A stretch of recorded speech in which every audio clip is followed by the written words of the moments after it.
Hey, what's up everyone? In episode 21 of Unveiling Buddhism, we saw that Prince Siddhartha encountered Vasavati Mara, who tried to dissuade him from renouncing. But why is this deity discouraging Siddhartha instead of encouraging him? Hey buddy, fantastic, love discussions. Well, Vasavati Mara considers himself the god of desire, ruling over Kamaloka, the realm of desire. Siddhartha's quest for liberation directly challenges Mara's power. It's like Siddhartha is breaking free from the addiction of desire, and Mara, the mafia boss peddling desire, isn't happy about losing a customer. Siddhartha's pursuit threatens Mara's reign over Kamaloka, and that's why he's discouraging the prince from renouncing. Mafia boss, in that case. Is Vasavati Mara similar to Satan or demons? No, not quite. Unlike other religions, Vasavati Mara isn't a condemned spirit locked in hell. He's a misguided being with a skewed agenda, fueled by ignorance, residing in the highest heaven of Kamaloka. Importantly, he doesn't personify evil from Buddhism's perspective. Could you please clarify what Kamaloka is? Glad that you asked. Kamaloka is derived from the word kama, meaning desire, and loka, meaning the world. So Kamaloka means the world of desire, not to be confused with karma, which means action and is about cause and effect. Kamaloka can also be called Kama Dhatu. Dhatu means realm. So Kama Dhatu means the realm of desire. Within Kamaloka, there are various states of existence. The lowest is the hell realm, Naraka, with the most intense suffering. Above that is the hungry ghost realm, filled with entities constantly suffering from hunger or intense craving. Then there's the realm of animals. These three are the lower realms due to their intense suffering. The human realms are next, followed by the Asura world, or the realm of the fallen gods. Beyond that are the heavenly realms. These three are considered higher realms because suffering is lesser than the lower ones. Oh wow, where does Vasavati Mara fit into all of this?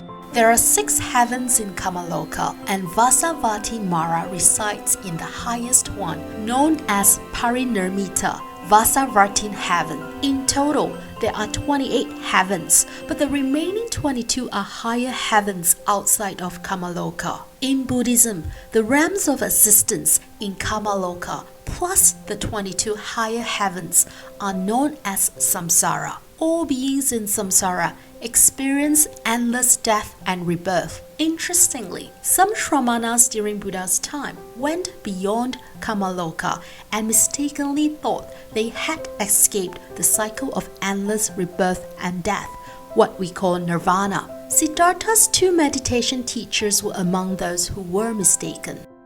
Is Vasavati Mara the most powerful deva or god in the Parinirmita Vasavarti heaven?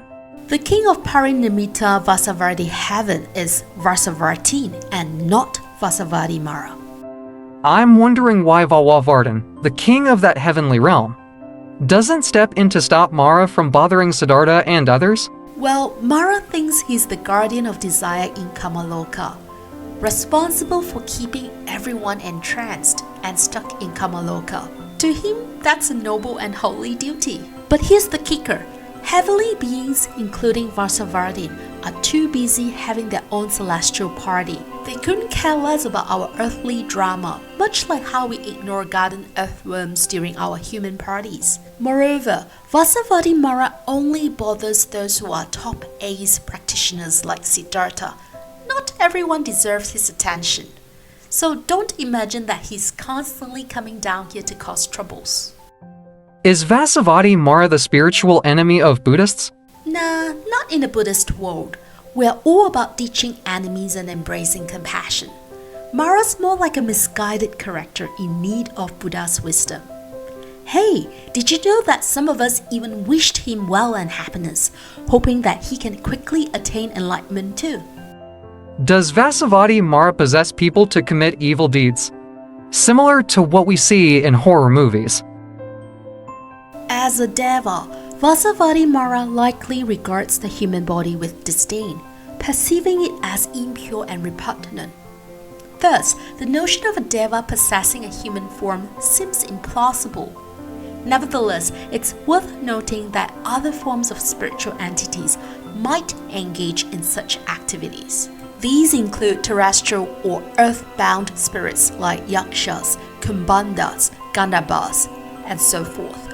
When these spirits take hold of a person, steering them away from the path of Buddha's teachings or obstructing practitioners, they also fall under the classification of Mara. In this context, they are referred to as Ghost Mara. Are there any other types of Mara besides Ghost Mara? Awesome question.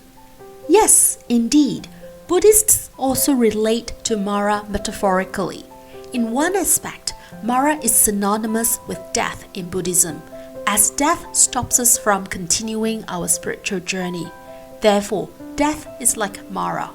Next, there is Klesha Mara, representing the embodiment of all unskillful thoughts and emotions like greed, hate, lust, sloth, doubt, and so on. It's like battling against the negative mental states that can hinder us from becoming better people. Skanda Mara serves as a metaphor for the delusion of a self or personality. In this case, it refers to the 5 aggregates deluding us to believing in the existence of a self, forming the base for all sufferings that are created and experienced. The 5 skandhas include our physical body and the mental projection of our physical form, sensations from our various senses, perceptions that form in our minds, mental inclinations and habits, and consciousness. Alright, time for a whimsical question. Does Vasavadi Mara actually exist? That $1,000,000 question. Well, just because we can't high-five Mara or take a selfie with him doesn't mean he's not around. It's a bit like X-rays or those elusive high-pitched frequencies. Can't see them, can't hear them, but they're doing the thing. But here's the twist. While we wish to keep our minds open, we will also avoid jumping into the deep end of imagination and start seeing Maras everywhere. If we blame every hiccup on an imaginary Mara, we might go crazy and end up in a padded room, right? It's like finding that balance between acknowledging the unseen and not spiraling into a crazy fantasy. So, what's the healthy Buddhist take on Mara then? Many modern Buddhists prefer to take the metaphorical route. Mara becomes this symbolic representation of our not-so-great emotions: laziness, lust, greed, doubt, and so on. It's like saying, "Hey, inner Mara, we see you lurking around." So, in a way, it's more about battling our inner demons than chasing imaginary cosmic villains. Have you ever come across the phrase, "Your thoughts can turn you into a Buddha or a Mara"? Is this a Buddhist expression? And what's the story behind it? This saying originates from a Zen Buddhist tale in Japan. In the story, a samurai challenged a Zen master, demanding proof of heaven and hell. In response, the Zen master called the samurai a fool.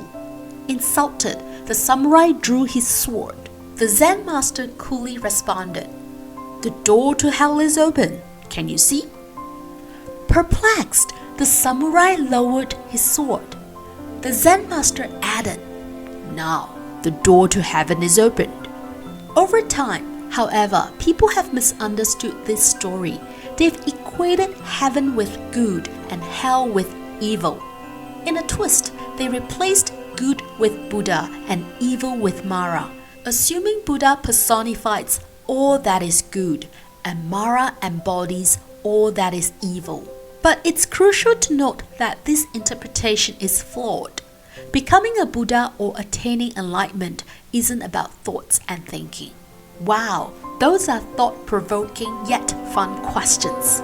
We hope you've enjoyed today's episode on Mara, the cosmic puppeteer of desires. Remember, facing Mara is like a cosmic game of hide and seek, and perhaps the real victory lies in understanding the tricks of our own minds. Until our next Unveiling Buddhism adventure, keep exploring the mysteries of the mind and the wisdom of the Dharma. Wishing you peace and enlightenment on your journey.